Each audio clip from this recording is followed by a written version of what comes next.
Por possível orientação do presidente Lula, a Petrobras acaba de adiar de 13 para 27 de abril a Assembleia de Acionistas que elegeria o novo Conselho de Administração da empresa. Vários dos nomes propostos pelo ministro de Minas e Energia, Alexandre Silveira, do PSD, têm vínculos com posições antagônicas às defendidas publicamente pelo próprio presidente Lula. Mais que isso, alguns dos indicados têm vínculos com o bolsonarismo, conforme informação e denúncia da Federação Única dos Petroleiros. Abriu-se uma crise dentro entre o governo, entre a presidência da República, o Ministério de Minas e Energia e a Petrobras. Como é que vocês analisam esse episódio? A política para o petróleo e a Petrobras divide a Frente Ampla? Com a palavra, Juliane Furno. Com certeza. A política econômica divide a Frente Ampla, né? Já era um elemento que a gente apontava como um desafio para a governabilidade. Essa Frente Ampla, ela foi montada prioritariamente em torno, né, de uma defesa, inclusive bastante esquisita do que seria a democracia, né, no sentido do que ela representa de forma mais substancial para os movimentos populares, e o que é o conceito de democracia apenas como a alternância de poder ou a redução das instabilidades do sistema democrático e político. E, portanto, ela é uma frente de caráter bastante heterogênea e que iria se haver com diversos conflitos, prioritariamente na área econômica. Mesmo os setores do empresariado, né, das grandes, por exemplo, parte das associações ali filiadas à Fiesp, que deram seu apoio tácito, explícito ao Lula, já ensejavam ali um futuro conflito, porque já disputavam, inclusive, em relação ao programa, as próprias falas do Lula durante a campanha. A Petrobras, mais do que isso, ela tem um caráter estratégico. A Petrobras, ela é uma empresa estatal, ela é a maior empresa estatal brasileira, talvez uma da maior empresa estatal latino-americana, e mais do que isso, ela é uma empresa estatal que lida com o ativo mais estratégico do ponto de vista da definição da política econômica, porque o Davi falou, não é um preço qualquer, o preço da energia é um preço de referência para todo o sistema econômico, e ela lida com uma mercadoria, que não é uma commodity qualquer, mas que é uma mercadoria que enseja poder. Né? Diversos conflitos de ordem geopolítica são erigidos a partir do controle do excedente, né? O controle das reservas, da exploração e do controle sobre recursos energéticos. Mais do que isso, né? A Petrobras não é só uma empresa estatal que vive sob um ataque, portanto, permanente, num período em que o governo pode se contrapor a isso, mas que reina um período de capitalismo global, neoliberal, mas que foi a empresa que protagonizou as maiores taxas de lucro no último período. Portanto, é uma empresa que ela é, por excelência, uma empresa que atrai, né? E aqui em homenagem ao Eduardo, que não veio aqui, ela atrai os olhos daqueles que estão interessados pelo butim, né? O lucro, efetivamente. Portanto, a disputa sobre o que vai ser a Petrobras, se vai ser uma empresa apequenada, que vai, no máximo, regular e se dedicar à extração de petróleo em áreas, inclusive de baixa produtividade, fatiando e entregando as áreas mais rentáveis para o setor privado, se vai ser uma empresa com foco na distribuição de lucro no curto prazo para o acionista, em detrimento do aumento do investimento produtivo, esses são elementos determinantes que mexem com os principais grupos econômicos, não só para as elites brasileiras, mas, sobretudo, para as elites no campo internacional, né? E dos atores e dos sujeitos, como a Joana falou, que compõem o capital social total da Petrobras, que hoje a maioria são de acionistas privados estrangeiros e que têm interesses estratégicos desde os seus países de origem, que essa empresa não seja uma empresa vocacionada para aquilo que ela foi criada, de ser um instrumento do desenvolvimento nacional e da afirmação da soberania nacional brasileira, mas somente uma empresa que se dedica à maximização do lucro e à distribuição desse lucro no curto prazo.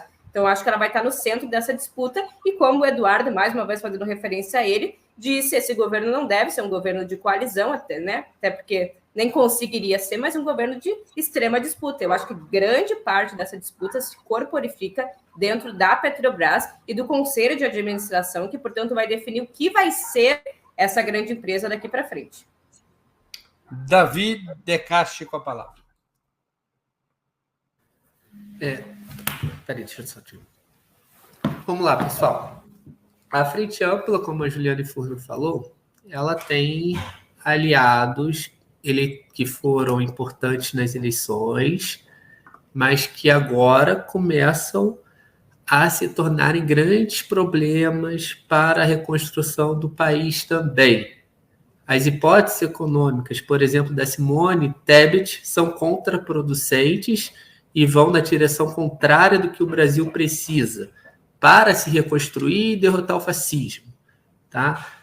A ênfase na austeridade fiscal foi um dos grandes erros do governo Dilma II, em 2015, com Joaquim Levy. A narrativa era muito parecida.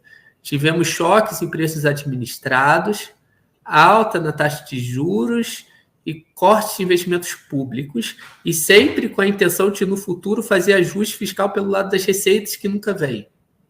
Tá? E aí a gente tem uma série de medidas que não favorecem o crescimento econômico, a geração de empregos, retomadas de salário mínimo, etc. E isso é péssimo para o governo Lula.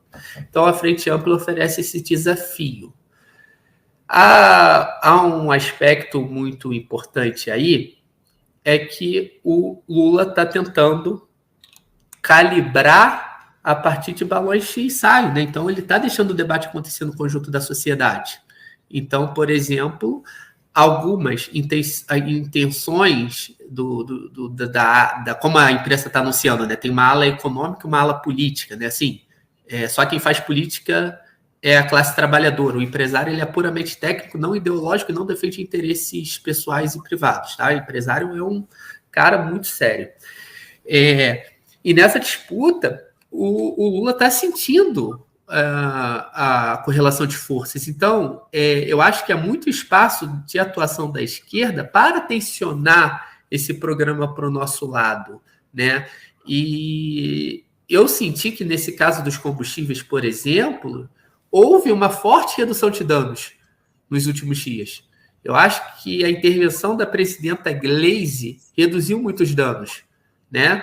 A ideia inicial era de uma desoneração ainda mais abrupta, de um choque ainda mais abrupto. Isso foi sendo reduzido com a intervenção do campo mais à esquerda, que se preocupa em fazer as coisas por etapas.